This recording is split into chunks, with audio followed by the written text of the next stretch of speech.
kok seorang Bang Rasman aja yang ngerti hukum dibeginikan, apalagi orang biasa gitu. Makanya kok nggak adil banget bagi dia.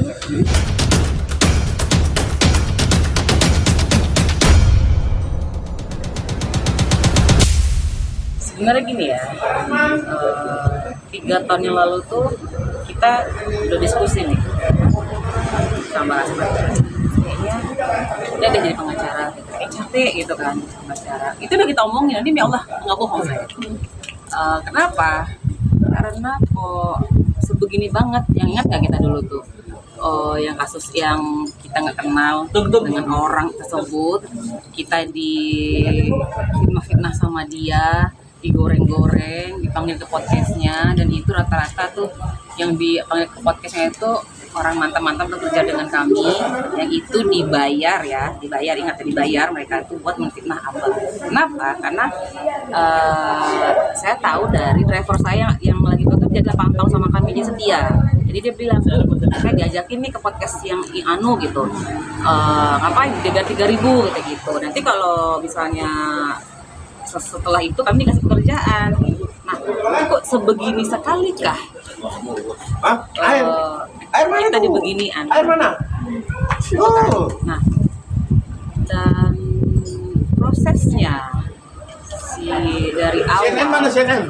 Bang Rasman menerima klien si Putri Iklimah Kim ini, itu saya tahu. Kenapa saya tahu? Karena saya itu selalu mendampingi Bang Rasman. Siapa aja kliennya, pokoknya kalau ditanya dengan klien Bang Rasman, semua pasti terkenal dengan saya. Kan dari awal penerimaan, tanda tangan kuasa, pendampingan di persidangan, luar kota, pasti saya ikut, tahu gitu loh. Makanya saya di sini tahu benar bagaimana Bang Rasman pada saat ini situasinya gitu. Dan kemarin yang terjadi waktu itu saya rasa itu adalah akumulasi dari yang selama ini ketertekanan Bang Rasman. Kenapa? Karena beliau itu nggak salah gitu loh. Ada seorang klien bersama Putri Iklimah Kim itu datang ke kami, ke Bang Rasman, meminta advice hukum dan meminta Bang Rasman dari PH beliau, si perempuan ini gitu loh. Dia mengakui dia tuh dilecehkan. Saya mendengar, dan itu tidak hanya saya, dan itu ada saksi banyak lagi di situ gitu loh. Nah, ada tanda tangan kuasanya, ada ditandangnya di anak-anak pengacara gitu loh.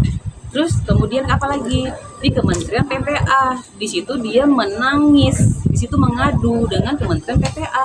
Dan kami juga Bang Rasman juga kaget kan, ternyata apa yang dibilang sama Bang Rasman lebih parah lagi yang di Kementerian PPA tersebut gitu. Maka kaget, oh ternyata begini sedemikian rupanya dia beginiin gitu loh si Putri ini kan.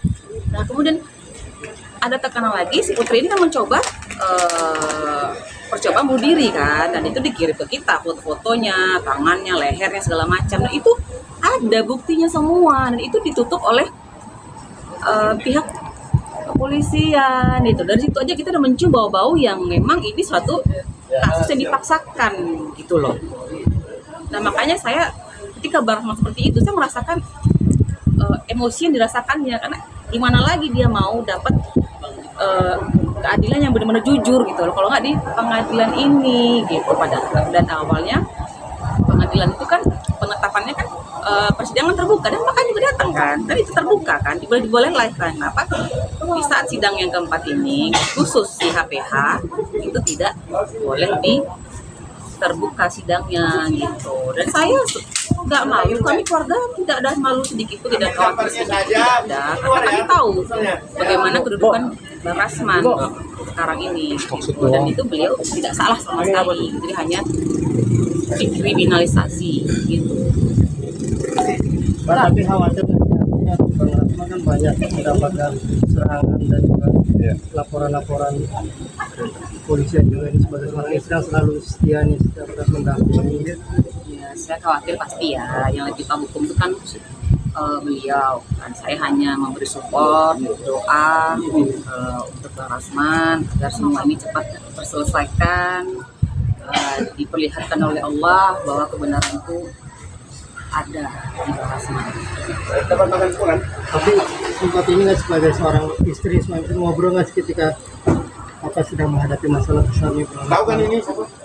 Dijadikan tempat ini nggak sih? curhat sama Bang Rasman. Oh kita itu memang setiap harinya seperti itu, bangun tidur pasti kita berbicara, kita mau tidur kita juga tetap komunikasi apa-apa di langkah ini, kita selalu komunikasi, selalu apapun itu masalahnya, apapun itu kegiatan yang akan ke depan kita lakukan, rencana kita pasti akan berbicara. Tapi selalu mendukung apa yang dilakukan Bang Rasman. Saya selalu support. Kenapa? Saya bilang tadi, saya tahu posisi Bang Rasman itu tidak salah. Jadi hanya mungkin karena dengan cara dia, sikap dia, mungkin kan makanya para netizen melihat kok ini ke anak segala macam. Padahal itu tidak. Pak Rasman itu menangani seorang klien itu sangat tahu. Saya tuh tahu banget Bang Rasman. Dengan saya sendiri kan nggak protes kan, gue capek ini enggak, dia nggak mau. Nah itu kenapa Bang Rasman agak kecewa, maksudnya gini, dia bisa menolong orang. Contohnya Richard Lee, ingat nggak Richard Lee?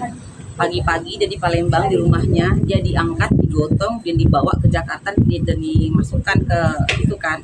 Nah malamnya Bang Rasman datang dan Bang Rasman berhasil untuk membebaskan si Richard Lee ini gitu loh. Kenapa dengan saya yang benar-benar saya itu tidak salah, saya sendiri tidak bisa gitu loh. Ada apa ini? Padahal kita semua tahu itu tuh buktinya lengkap sekali gitu loh. Kenapa ini dipaksakan seperti itu?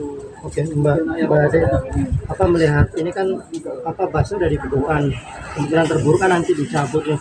Ada kan karir Bang Rasman di dunia pengacara kan akan habis tuh atau mati di situ. Ibu sendiri sebagai istri seperti apa, mungkin takut nggak? Enggak lah, semua kan rezeki Allah yang ngatur, tidak ada rezeki yang tertukar kan. Mungkin Allah ada yang lain, tapi begini, kan kita tahu Pak Rasman kan udah, nih anaknya 3 dokter kan udah, yang 2 udah selesai, 1 udah. Jadi hidup ini apa sih gitu loh, maksudnya kita ini mencari apa sih gitu, apa ya? Tidak mencari kekayaan yang beratus triliun apa segala, enggak, di kami tidak seperti itu. Di kami yang penting anak sekolah yang bagus, alhamdulillah Bang Rasman menyekolahkan anaknya yang di tempat terbaik, dan memberikan nafkah bagi sama istrinya juga yang terbaik. Nggak ada kami takutkan dengan hal itu, karena saya yakin rezeki tidak akan tertukar. Allah pasti memberikan sesuatu yang kita nggak tahu di balik ini semua.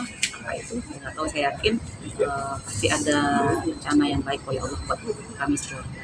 Mbak sempat ini nggak sih sebagai seorang istri stres atau depresi karena ternyata banyak yang menghujat, bahkan netizen banyak di seluruh Indonesia, bahkan sampai Bang Rasman keluar keinginan untuk pergi dari Indonesia. Iya, kalau itu bukan karena netizen, enggak, karena hukum Indonesia ini, karena hukum ini loh, kok seorang Bang Rasman aja yang ngerti hukum dibeginikan, apalagi orang biasa gitu.